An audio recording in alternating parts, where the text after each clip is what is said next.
Mana nziza ishobora byose, izina rye rimbazwe. Uri Imana y'ukuri, uri Imana y'inyarukundo, ubishimirwe. Ukiza mwiza, turagushimira ko waturemye mu ishusho yawe, ukadutandukanya n'ibindi biremwa, ukaduha ubwenge ndetse ukatwongereraho n'umutima nama, ari byo ibindi byose byaremwe bidafite.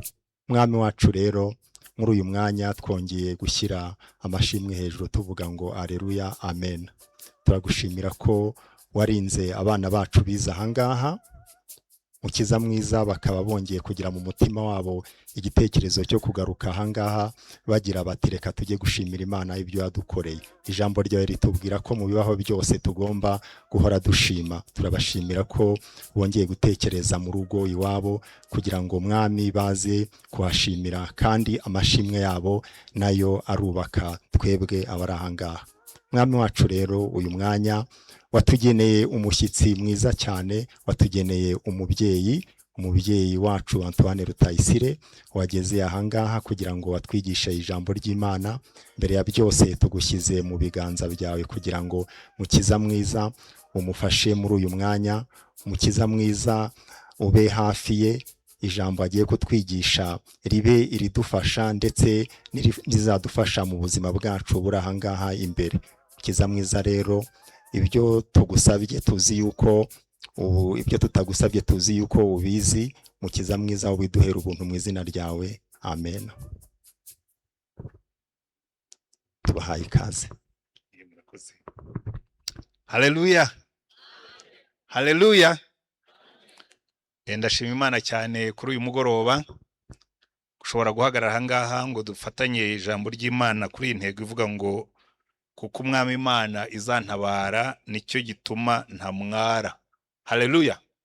Ndagira ngo uyu munsi twige ku ijambo ry'Imana rivuga ngo nicyo gituma ntamwara, kubaho ubuzima butamwara. Haleluya. Kubaho ubuzima butamwara. Reka mbanze nshimire ubuyobozi bw'ikigo bwatwemereye guteranira ahangaha, kuko batabyemeye ntitwari guterana. Ubwo prefe aze kutubwirira n'abandi bayobozi bafatanya kuyobora iki kigo ngo abashyitsi baje hano babashimye. Haleluya. Hanyuma nshime na Emmanuel wantumiye, kabuzeho gatoya kuko hari ikindi gikorwa nari ndimo, hanyuma gira Imana kirangira kare, hanyuma ndaza. Yewe habuzeho gato na Trezor ngo ye kuza, kuko twese hagiye haburaho gato. Ubwo rero turashima Imana yuko yadushoboje twese twaba turi hano.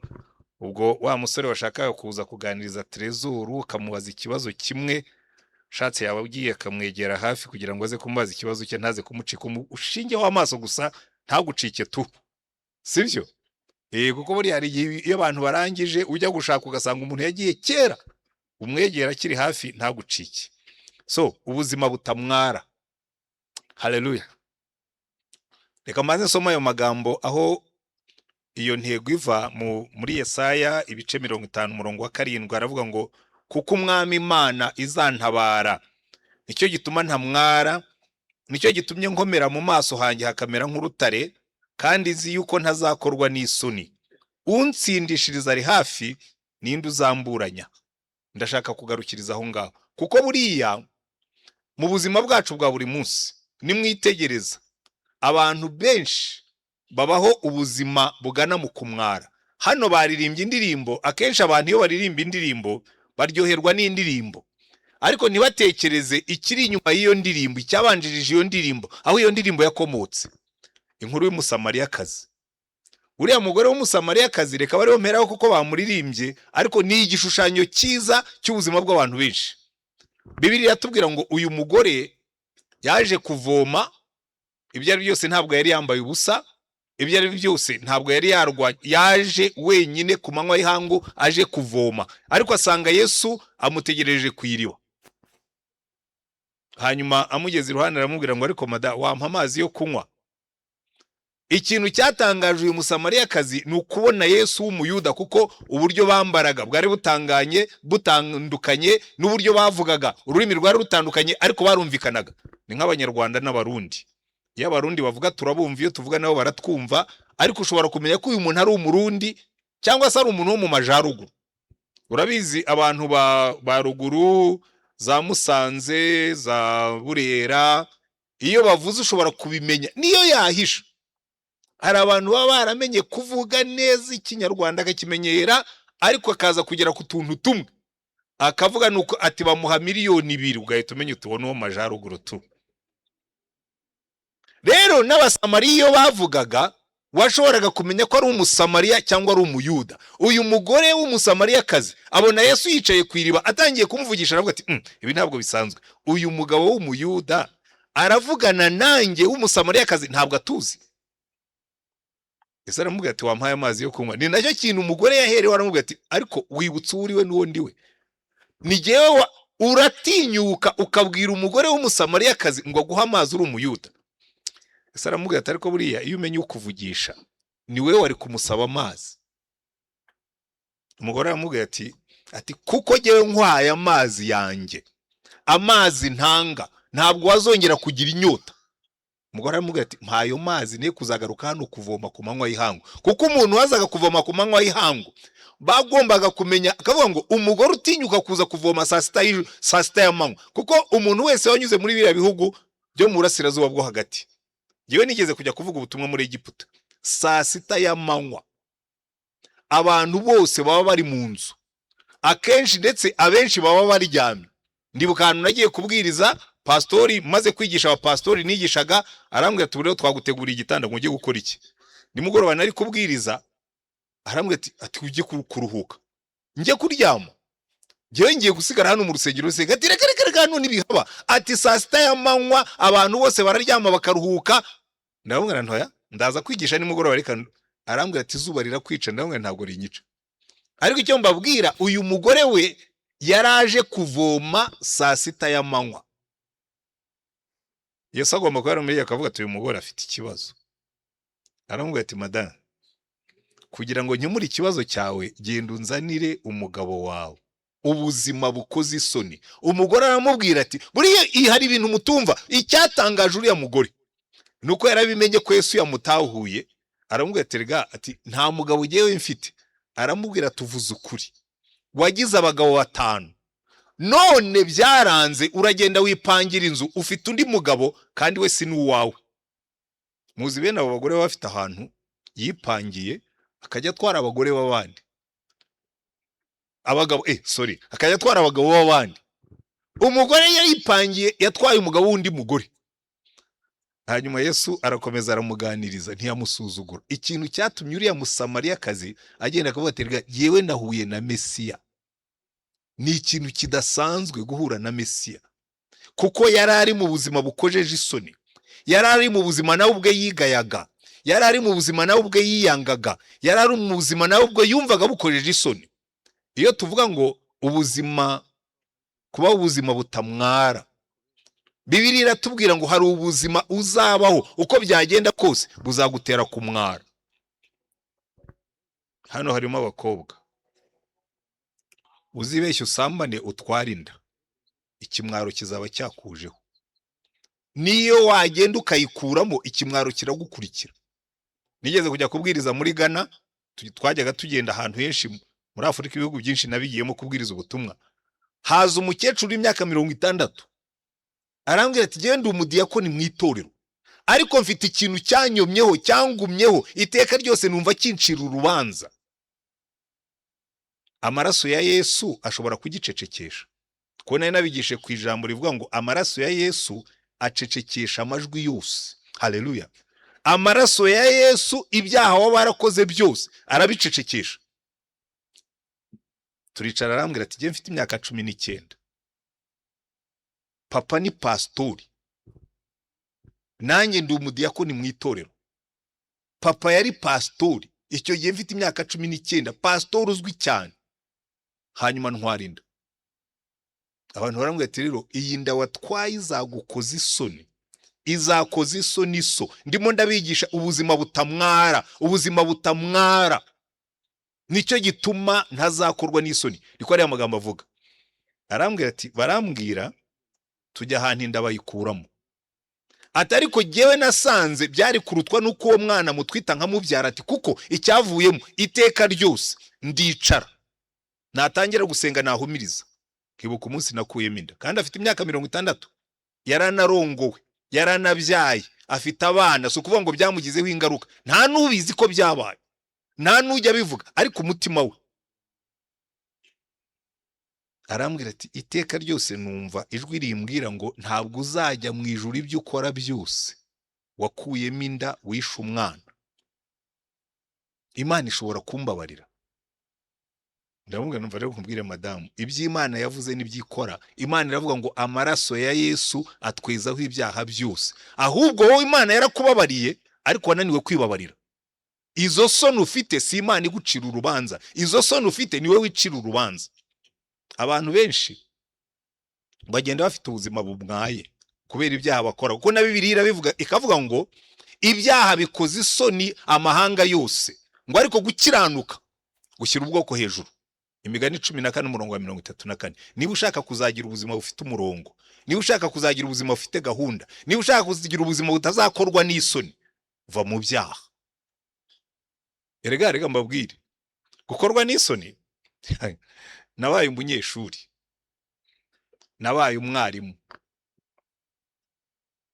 kimwe mu bintu bikoze umunyeshuri isoni bitangira kicaye ku ntebe y'ishuri bazagufata urimo gukopera mu buzima bwanjye sinigeze nkopera ariko nabonye abana bafashwe bakopera twebwe aho twigaga kugufata ukopera ramvwa imedia kumva utashye ababyeyi bakabwira ngo ariko bakwirukaniye iki narakoperaga warakoperaga barakwirukana twakohereje ku ishuri kwiga bakwirukanira gukopera hari n'abandi birukanwa garega ubuzima bw'ibyaha bukoze isoni abantu bose hari abanyeshuri twajyanye muri university ari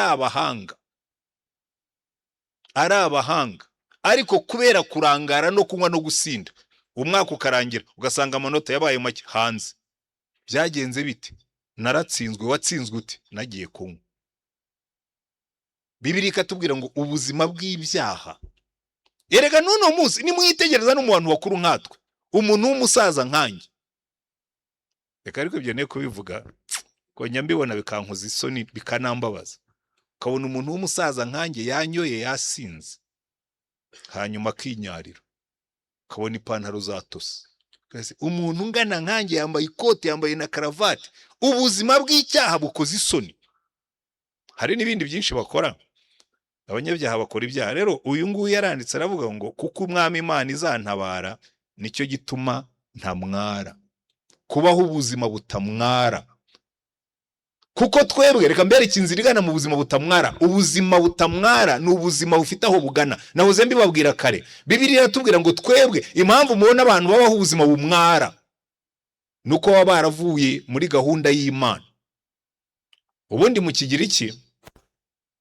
ijambo icyaha icyo ari cyo cyose icyaha ni bakoresha ijambo hamaritsiya mu Kigiriki bivuga ngo ni uguhusha intego umuntu ubaho yarahushije intego ugahusha intego y'Imana yakuremeye ugahusha intego yo kuba Imana yashaka kuba cyo ugahusha intego yo gukora Imana yashaka gukora ubu uri mu cyaha bikagukoza isoni kuko twese Bibiliya buri muntu wese wicayemo hano buri muntu wese urimo kunyumva ijambo ry'Imana yatubwira ngo turi abantu Imana yaremye ituremeye imirimo myiza yiteguriye kera ngo tuyigenderemo muri Kristo Yesu ubuzima bwawe buzagira agaciro ubuzima bwawe buzagira imbaraga umunsi uziga kugenda buri munsi ukabyuka mu gitondo ukabwira Imana ngo Mana ndabizi neza ndi umuntu waremye ariko ndemeye imirimo myiza witeguriye kera ntabwo imirimo myiza ari ukuba pastori nta nubwo imirimo myiza ari ukuririmba mu rusengero ntabwo imirimo myiza ari ugusenga gusa hari abanyeshuri benshi mwigishijwe n'abapastori bababeshye kabwira ngo bira bintu byo kwiga ngo ni iby'isi ngo ujye usenga ngo iyo usenga ngo niyo ugiye mu kizamini Imana ikopeza ajye sinyemera umuntu yagiye ku masomo ariga ashyiramo imbaraga by the way reka mabwira ikintu numvise uriya mukobwa ngo wabaye wa mbere ngo yize telecommunication nibyo ni Eliane ntabwo Imana ikeneye umuswa muri telecommunication umuntu utazi gutandukanya insinga ngo amenye ibyo acomeka hano n'ibyo acomeka hariya ngo yarasengaga. Niba ushaka gusenga bive mujye kwiga teoloji ube pastori.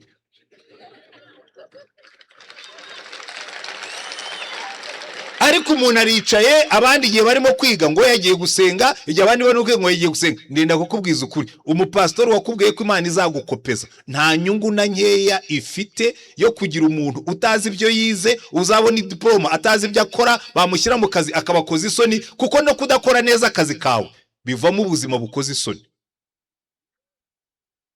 Niba harimo abicaye hano bajyaga babikora batyo, mbibabwiye nk'umupastori. Abantu bicayemo ngo ngo igihe cyo kwiga ngo twe tuba twagiye gusenga, igihe abandi bari muri etude uri muri toilette wagiye gusenga, nakwambia you are going wrong, bizagukoza isoni. Kandi ndabibabwira ndi umupastori kandi wize nanjye nsenga.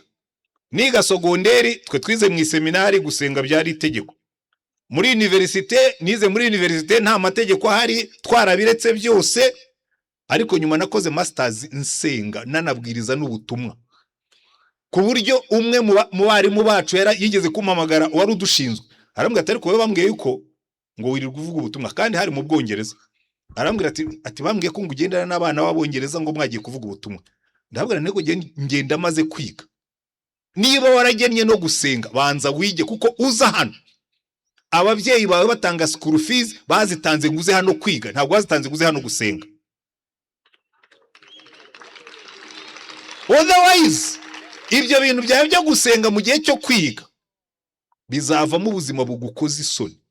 Hari abantu bakubwira ngo ariko ngurumva ngo niyo nabona amanota 50 ngo mpfa kwimuka, ngo niyo nasibira ariko nakoreye Imana. Ntabwo Imana ikeneye abaswa bo kuyikorera, believe me. Ndagira ngo mubyige, kandi mubyige mubyumve neza, simbabujije gusenga. Ujye ubanza wige. Najyaga mbwira abana n'abiwanye nkababwira niba ushaka no gusenga ujye ubanza wige nkaho utazi gusenga, nurangiza kwiga usenge nkaho utize. Bwira Imana ngo rero Mana nize ariko ngiye kukwishingikirizaho. Genda bibabwira ndi umupastori ufite masters 2 mfite na doctora. Ntabwo uzambwira ngo ugiye kwandika teze ya doctor usenga, barakubwira ati banza utwereke ko wasomye ibitabo 300 utarabisomye nta manota uri bubone na kwambia buruse yawe yapfuye ubusa.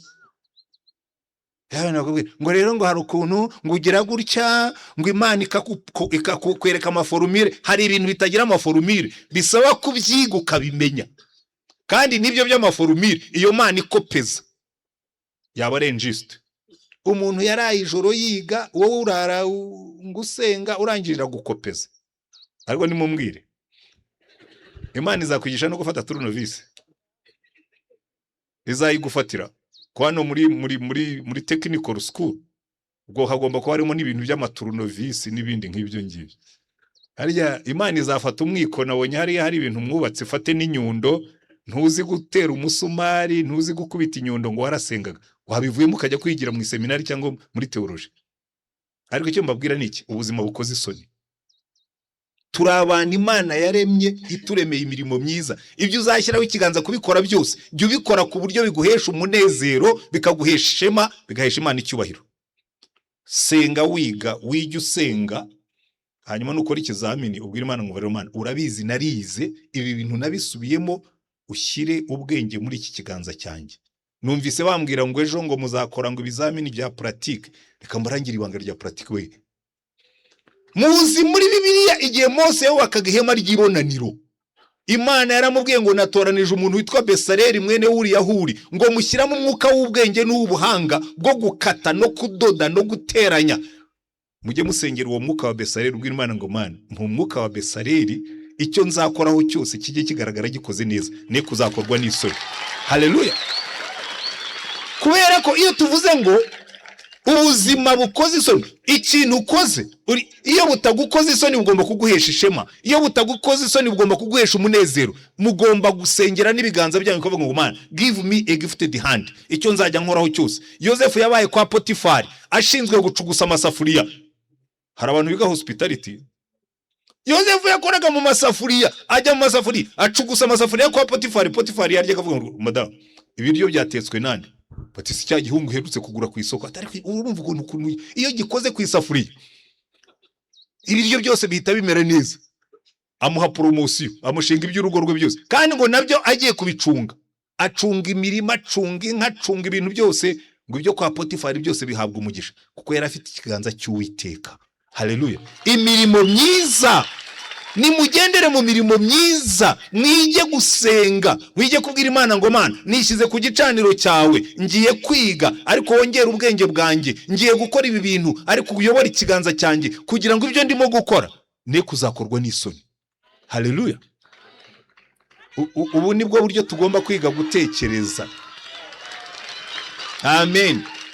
Ubu nibwo buryo tugomba kwiga gutekereza, kuko abantu benshi twigishijwe n'abapastori ntabwo mbagaya rwose, ariko buri muntu wese aguha icyo afite. Hariho n'abapastori bavuga ngo ugiye ngo nkiga, nkabona koko nkurikije aho wagarukiye ntabwo ugombye kuvuga gutyo. Umuntu wenda yagarukiye nko muri Wolevo, ati jewe rero buriya niga, ati ntabwo najyaga nshyiramo imbaraga, niyo mpamvu wagarukiye kuri Wolevo. Umuntu akaza yongera ngo iyo wuzuye umwuka ngo ibintu birikora ko bitikoze ku bwawe. Utaranirwa agaramye agira ngo ijuru riba hafi. Umuntu utarakoze ikizamini arakubwira ngo urahumiriza amaforumire akizana, ndakwambia amaforumire. Reka mbigishe forumire yoroshye yo kwiga ugatsinda. Ujye usubira mu masomo nkaho ejo muzakora ikizamini, mugitangira nimufungura day 1 ujye ubuhari. Halo, hari umuhungu numvise ngo wakererewe kuza, ari jewe nkabandi so, ugakererwa kuza ngo waje kumva umuririmbyi, nakuvana ya nkakohereza muri korodari ku Nyundo, ukagumayo ukajya kwiga kuririmba base. Genda wumva indirimbo simbyanze, ariko umenye icyakuzanye mu ishuri, sibyo? Day 1 ishuri rije rifungura uruhari, note mwafashe umunsi wa mbere uzisubiremo nkabejo muzakora ikizamini, uzabibona amanota azaza kurikiyeho, kuko amanota uzabona angana n'amasaha wamaze mwikaye. Ubuzima butadukoze isoni. Erega abantu ntabwo bazi kugarura ibintu by'Imana mu buzima bwa buri mwe, muri abanyeshuri, sibyo? Imbaraga zose zizatuma mudakorwa n'isoni nukuba umunyeshuri mwiza, kuko umunyeshuri mwiza ni uvamo umukozi mwiza, umukobwa w'umunyeshuri mwiza ni uzavamo umugore mwiza, umuhungu w'umunyeshuri mwiza ni uzavamo umugabo mwiza. Bitangira kare. Ariko buri hariho n'abandi, noneho nibyo ngiye kwinjiramo, hanyuma nze kugana ku musozo kuko iminota bambwiye ko ari mikeya, kandi nabibonye hari n'abandi bantu nabonye babasirimbyi bakomeye bahageze.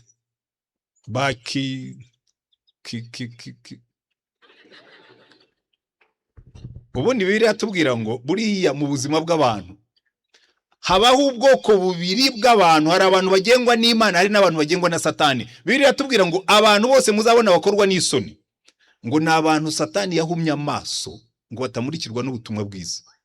Ukamubwira uti ngwino wakire Yesu, akareba hirya akareba hino akabona nta mubona, ukagira ngo nuko yavyanze, ariko Bibiliya katubwira ngo Satani yamuhumye amaso ngo atamurikirwa n'ubutumwa bwiza.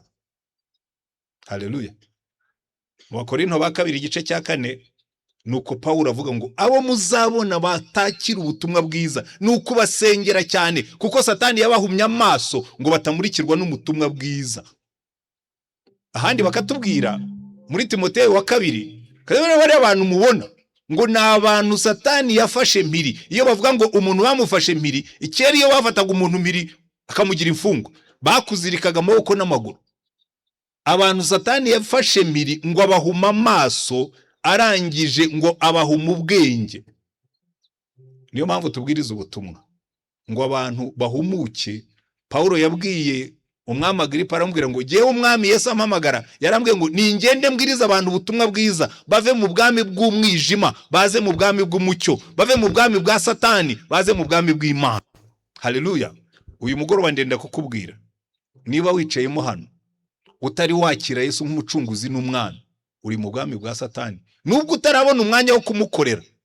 Umunsi wagezaho afite ubutware. Hano hari igihe iyo umuntu akiri ku ishuri, reka wenda mbibibwirire neza, jewe niga mu seminari kuko niho nize sogonderi, niga mu seminari nari intungane, nta nzoga nari narigeze nywa mu seminari.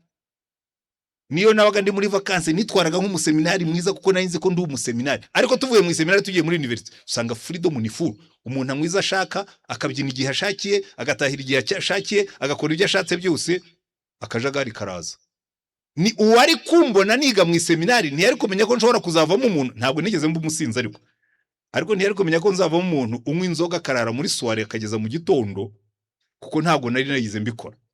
Ariko tugezeyo turabikora. Kubera iki? Ushobora kuba wicaye hano uri umunyabyaha, ukajya wibwira ngo uri umwana mwiza, ukajya wibwira ngo nta byaha ukora. Satani arakwibikiye kugira ngo nuva hano hari discipline y'ishuri azakwereke uko bigenda. Abo muzabona bose muzitegereze, hari umuntu wabaga hano mumubona ari intangarugero, mubona ari umwana mwiza, yagera hanze bakakubwira ngo uzi mukana ka wundi, ngo byaranze. Byanze bite? Yari hano akagenda neza kuko afite abatuma agenda neza. Ariko hari umunsi ujya wumva nk'abantu bava nina hangaha. Nigeze kumva hano abana bamwe bifuza ngo kuzabona ikira, kuzajya hanze mu byo basengera. Twagize abana benshi bajya hanze, bakabwira ati kujya muri Amerika. Jewe nizeyo, niho nakoze masters, nakoze doctor. Ariko nakubwira muri Amerika ntabwo ari hafi y'ijuru, ndetse hashobora kuba ari hafi y'umuriro utazima kuruta hafi y'ijuru. Kuyo ugeze muri Amerika ibintu byose biremewe. Ushaka kunywa urumogi biremewe, ushaka kunywa itabi biremewe, ushaka gusambana biremewe, yewe n'umugabo ushaka kurongora undi biremewe. Umutinganyi ajya muri meri mu karere bakamusezeranya umugabo arongo, ukabona ngo Paul wemeye yuko Yohana abo umugore wa bakajya mu rusengero na pastor akabiha umugisha.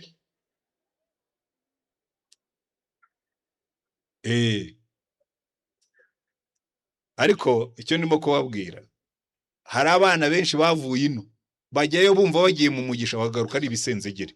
Kubera iki? Bagiye hafi y'umuriro utazima, kuko bagiye nta rutangira, nta Yesu bafite, nta cyerekezo, nta gahunda. Ndenda kubabwira na hano mu ishuri uzasohoka hano udafite Yesu, ujye hanze, Satani aragutegereje, agufitiye akazi. Aragafite ibiraka byo kwa Satani birahari. Bamwe bazabajyana mu busambanyi. Umusaza witwa Mpyisi atarapfa yigeze gusengera abantu barangije, bamutumiye muri Nirake ngo asengera abagaraduwetsi barangije, afata mikrofone bati muzeyo ati burero mana bamwe baragiye, ejo bazaba ari abasinzi, abandi bagiye gutwara inda, abandi bagiye korama, abandi bagiye kuba ibigoryi. Ariko abantu barabisetsa, ariko byari byo. Abantu benshi baba beza bakiri ku ishuri, bagera hanze bakajya mu bwami bwa Satani. Niyo mpamvu tubahamagara hakiri kare ngo mwakire Yesu, muve mu bwami bw'umwijima mujye mu bwami bw'umucyo, mugende mufite Yesu, ubuzima budakoze isoni. Kuko Bibiliya tubwira ngo iyo turi muri Yesu niho tubabarirwa ibyaha. Kuko Bibiliya tubwira ngo ubwo Yesu yajyaga ku musaraba yishyizeho ibyaha byacu byose, arabirihirira, arangije atega amaboko arahamagara avuga ngo abashaka ubugingo mwese muze mu nsange, ngo kuko muri we harimo ubugingo, ngo ufite uwo mwana aba afite ubugingo, ngo utamufite nta bugingo afite. Afite ubuzima ariko ntabwo afite ubugingo. Wenda uyu mugoroba wicayemo hano barakubatije uri umwana nkuko nanjye bari barambatije. Erega giye bambatije ndi uruhinja, ntabizi, nkura nitwa Antoine, barankomeza ku myaka 14 narakomejwe na Bishop ansigaho n'amavuta kuganga nkubita n'agashyi kwitama kiraro mutagatifu. Ndangiza mu seminari mfite imyaka 19 nigira muri university. Kubyina ndabyina we, kunywa ndanywa sinigeze mba umusinzi. Ariko hari abantu bajya bibeshyera ngo kugira ngo berekane ko Imana ikomeye ngo nari umusinzi. Ntabwo giye nigeze mba umusinzi, nari umwatlete, nari kapiteni wa equipe ya atletisme ya university nkitangira, nabaye no muri equipe y'igihugu ndi umwatlete. Ntabwo nigeze mba umusinzi, ariko nakundaga byeri kandi nkakunda kampani y'akabari. Umva buriye mu kabari habamo ibiparu utashobora kwikiza. Abantu baricara bagashyiraho ministeri, bagahindura aba ministeri, bagashyiraho abandi. Bwacya mu gitondo ugasanga babandi bavuga ko bazavaho ahubwo babaye promotion bazamutse. Ibyo ni ibiparu byo mu kabari. Narabikundaga kuko nta cyerekezo nari mfite, ko nta gahunda nari mfite, kugeza igihe nabonye Yesu. Jewe njya gukizwa numvaga ubuzima bumaze kundambira. Nize muri universite ndi umuhanga, sinigeze ngira ikibazo cy'amanota, ariko nari mfite ikibazo cy'ubuzima, cyo gutekereza. Ukabona amafaranga ubonye. Umwaka wa mbere nigishaga muri universite ku myaka 24, amafaranga bampembye uwo mwaka yose twarayanywereye n'abandi basore twari twariganye. Njya mbibwira abantu, umwe yari umukapitene, umwe nako yari umuriyetona mu basirikare b'abaparakomando, undi ari umuriyetona mu bajandarume, kandi twese tuba hamwe mu mujyi umwe.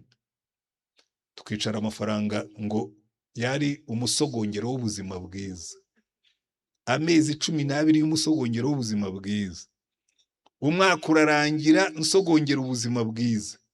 Bagiye kumpima bamvana muri universite aho nahembwaga mfite n'inzu, banyohereza kwigisha muri sogonderi. Ngenda umufuka nta kirimo no kuri konte nta kirimo. Nahigiye isomo. Satani ashobora kukuyobya wibwira ngo uri murabaho neza. Sinigeze mba umusinzi, sinigeze mba umusambanyi utera inda, nta mwana nabyaye hanze. Jewe nari umunyabyaha w'inyangamugayo. Uzi icyo bita umunyabyaha w'inyangamugayo? Wa munyabyaha nyine w'inyangamugayo. Ariko umunyabyaha. Ariko nkajya nicara ndi jyenyine nkumva ubwo nta buzima burimo. Niyo mpamvu Bibiliya yatubwira ngo iyo ubayeho udafite Yesu, ngo uba ufite ubuzima ariko udafite ubugingo. Nza gusoma Bibiliya nsitara kuri Yesu, ntabwo rewe nashakaga. Nari ndimo kuyisoma gusa kugira ngo ni document ije nkunda gusoma. Sitara kuri Yesu, hano Paulo avuga ngo kubwanjye kubaho ni Kristo, ngo no gupfa byambera inyungu. Raho ni wow, uyu mugabo azi icyo abereyeho, jewe mbereyeho iki? Ndatekereza nsanga rwose ndaho meze nk'igiti banaze mu mazi, kigenda gitwarwa n'umugezi kitazi iyo kiva niyo kijya. Mfata icyemezo ndavuga ngo reka nsome iki gitabo. Ngiye kugisoma gatatu, nongere nsubiremo ku nshuro ya gatatu nindangiza. Ndafata icyemezo. Narangije gusoma Bibiliya inshuro 3. Nafashe icyemezo cyo gukizwa. Ntangira kubwiriza ubutumwa kuva uwo munsi n'ubu sindahagarara. Iyo ufite Yesu uba ufite ubugingo. Kandi Bibiliya katubwira ngo abamwizeye bose yabahaye ubushobozi bwo kwitwa abana b'Imana. Ngo kandi bimwuzuyemo, ngo nibyo yaduhayeho natwe. Muze gusoma igice cya mbere cy'ubutumwa bwiza bwa Yohana. Ndashoje. Niba wicayemo hano uyu mugoroba utari wakira Yesu nk'umucunguzi n'umwana, bashobora kuba barakubatije. Ushobora kuba uri n'umwana mwiza pe. Nanjye nari umwana mwiza. Yewe nicyo gihe nkizwa abantu twagendanaga barumwe tusigiye. Antoine ukijijwe iki? Ko ari we muntu discipline twari dufite, ko ari we muntu ufite gahunda twari dufite, ko ari we wajya kudushyira ku murongo ukijijwe iki? Ndavuga ntinyijijwe kudakizwa. Bigira ingaruka zabyo. Ndakijijwe tu. Hanyuma ndakizwa. Wenda nawe wicayemo hano abantu barabizi kuri umwana mwiza, ariko ntabwo ufite Yesu. Ushobora no kuririmba muri korali, nirebere hirya hariya mu bakorali, ariko udafite Yesu. Urimo uraririmba Yesu, umuzi nk'uko nzi Rwabugiri. Uzi Yesu w'amateka, ariko ntabwo uzi Yesu wawe. Ugomba kugira Yesu wawe, ukaba muri Yesu akaba muri wowe, ukagira ubugingo. Hanyuma ukamwegurira ubuzima bwawe, ukamubwira ngo mwami Yesu, I surrender. Ubuzima bwanjye mushyize mu biganza byawe, ubunyoborere. Niba wicayemo hano no munsi ukaba wumva umwuka w'Imana akubwira ngo nyamara nawe uri muri abo bakeneye kwakira Yesu byanyabyo, ugatunga Yesu wawe, utari Yesu w'amagambo, utari Yesu w'amateka, utari Yesu wumvise, Yesu mugendana, Yesu ubwira akakumva, Yesu uhamagara akakwitaba, Yesu kuganiza nk'uko yaganije umusamariya, hura na Mesiya. Uyu mugoroba wenda ushobora kuba byumvise mu ndirimbo, ushobora kuba wumvise umwuka kuvugisha muri iri jambo cyangwa mu buhamya bwatanzwe hano. Niba wumvise iryo jambo ari rya manika ikiganza tugusengera Imana, hanyuma mbisa abandi bako. Uwumva ariko ashaka kwakira Yesu, ni mumanuri. Genda ndashaka ko mubanza mukabikora muzi ibyo mukora. Uwumva avuga ngo genda ndashaka kwakira Yesu, ndashaka gutumira Yesu akaza mu bugingo bwanjye, bitekerezeho.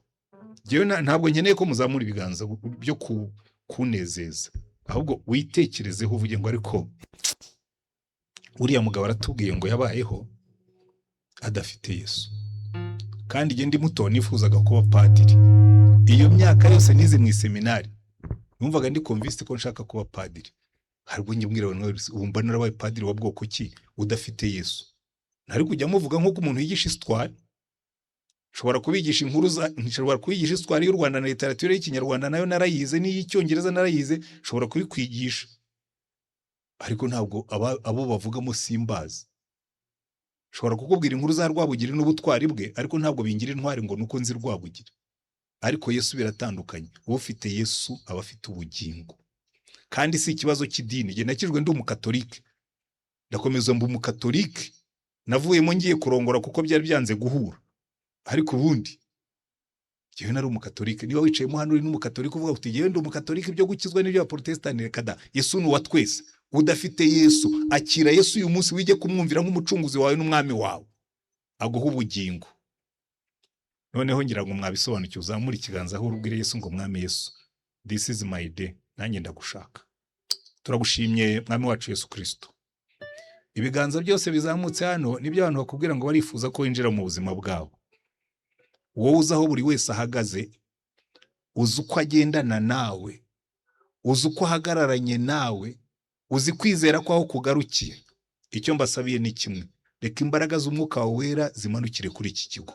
Reka kukumenya bihindura ubuzima bwabo, bihindura uburyo babaho nk'abanyeshuri, bihindura uburyo biga, bihindura uburyo babana, bihindura uburyo basenga, bihindura uburyo bakora imirimo y'iki kigo, bihindure ku buryo abantu bose bazabimenya kavuga ngo hano hari abantu bizeye Kristo nk'umucunguzi n'umwami.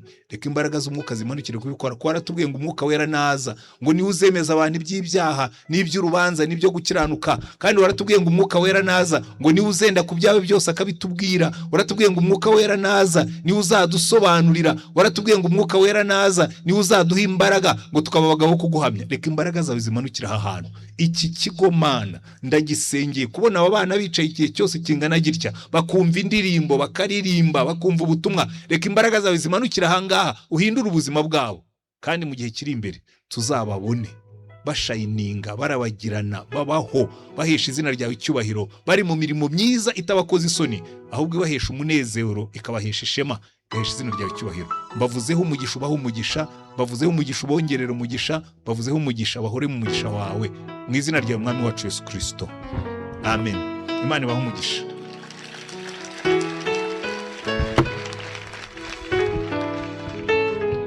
Kandi sindi bugaruke hano, ubwo ndabwiye ngo bye, naho ubutaha.